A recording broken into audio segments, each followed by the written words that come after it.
The Eternal Spring of Mr. Ito, Chapter 7. Mr. Lloyd came over, later. Ernie was with him, standing close, fierce with sorrow.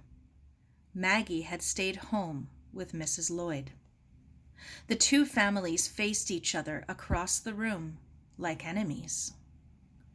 Sara thought how in ancient Greece, messengers bringing bad news were killed. It had always seemed unfair to her before, but now she understood. She hated Mr. Lloyd for what he had come to tell them.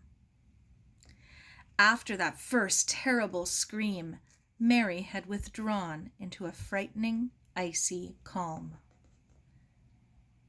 "David is dead," she had said, in a high, thin voice. No, I'm all right. I just want to be alone."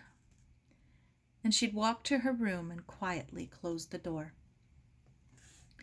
Shut out, Sara and Aunt Jean had hovered in the hall, listening to the silence. Then Aunt Jean had gone to phone Uncle Duncan while Sara stayed, crouched against the wall, waiting for Mary to need her, waiting for her to call out, "Sara, I need you desperately," the way that she always did. But no call came. When Mr. Lloyd arrived, Mary came down. Her face looked old and chalk white. Her eyes were open very wide, as if she'd decided that by stretching them to their limits, she could hold back tears. It gave her an odd look of polite anticipation. She hugged Mr. Lloyd for a moment without saying anything, and then separated herself from him, finding a seat on the sofa across the room. The family surrounded her, trying to brace her against what Mr. Lloyd was going to say. He sat there, his face gray, his broad shoulders collapsed and bent, his big hands upturned and finger wide, as if begging for their forgiveness. His face had a helpless, beseeching look, apologizing for having to tell them of his son's death. "I don't know much," he said, his voice rough with pain. "The War Department telephoned. They don't have the details yet themselves. Communications are all at 6s and 7s out there." "Tell us what you can, Roger," Uncle Duncan said gently. "Yes, well, it seems about 5 hours after the Japanese bombed Pearl Harbour, they did the same thing to Hong Kong. About 50 planes attacked the city, and David's garrison was hit several times. David was on the parade ground with his platoon at the time. They had no warning, no chance to take cover, no chance to fight back. His shoulders shook. Quickly, he put his hand over his eyes, but Sara could see tears glinting through his fingers. Mary, opposite him, sat erect, frozen. "It was quick then?" she asked, in a high, polite voice.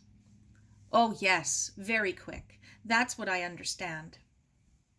"I suppose, Mr. Lloyd, there's no chance at all that he survived?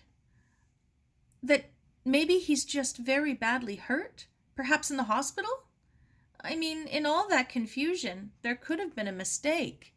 You know, he might be unconscious, unable to confirm his identity. There might be a chance after that, don't you think, Mr. Lloyd?" "No chance, Mary." Mr. Lloyd raised his head from his hands, and the tears ran down his face. "I'm so sorry, my dear."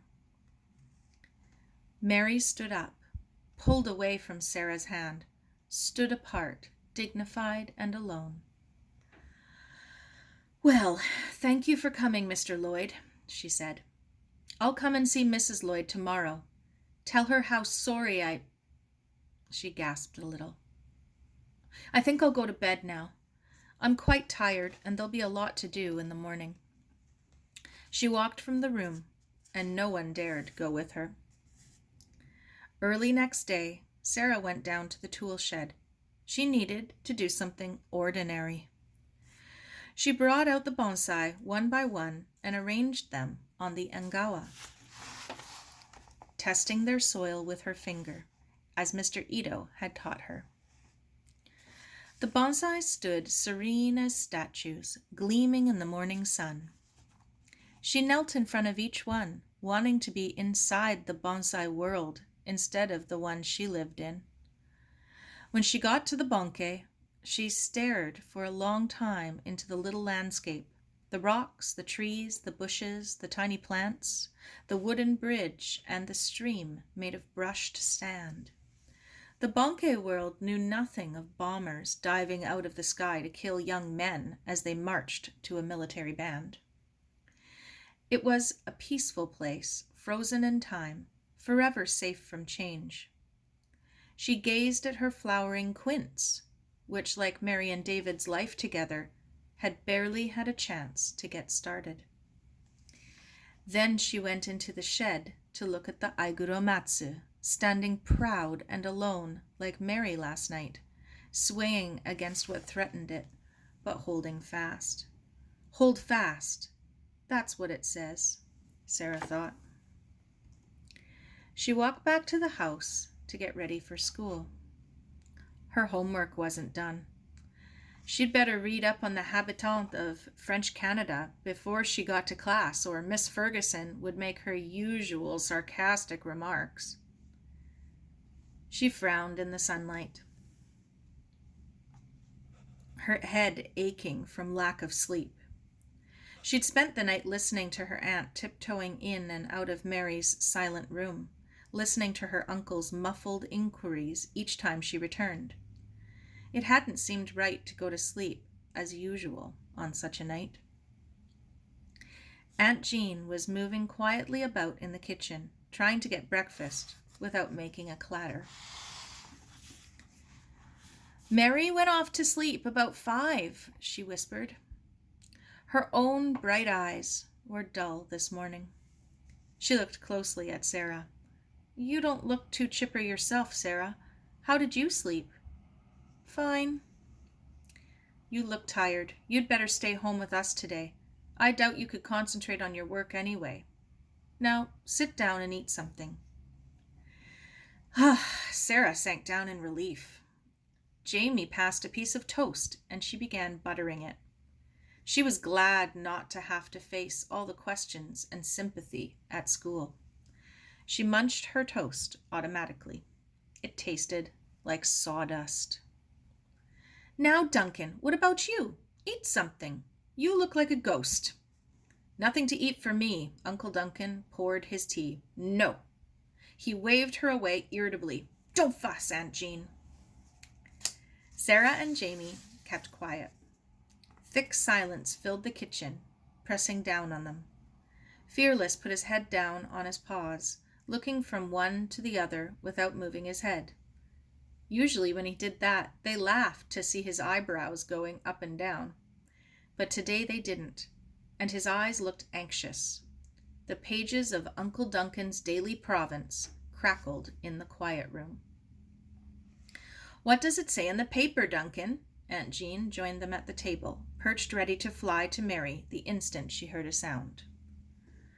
"Not many details. They say it was 48 planes, 5 hours after Pearl Harbour. 48 planes over that tiny island. They must have covered the whole sky. Mackenzie King says Japan wantonly and treacherously attacked British territory, and Japan's actions are a threat to the defense and freedom of Canada. No wonder he declared war yesterday. I thought it was just in sympathy with the Americans. But of course by then he must have known about Hong Kong." Sara shivered.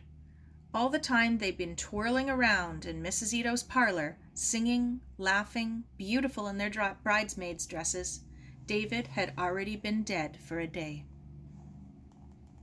Suddenly, Uncle Duncan pounded the table with his fist, so hard that his cup jumped in its saucer, and tea splashed out onto the clean white cloth. I feel so helpless, Jean. He struck his wooden leg furiously. My only daughter lies upstairs, locked in grief. Her fiancé killed in a war that he hadn't been honorably declared. And I sit here like a cripple, unable to comfort her or avenge him. At least you have the house and the children to tend to, meals to get, something to help us all go on. But what's the point of my going into court today, when the whole world is a lawless mess? Aunt Jean put her arms around him. She didn't even mop up the cloth.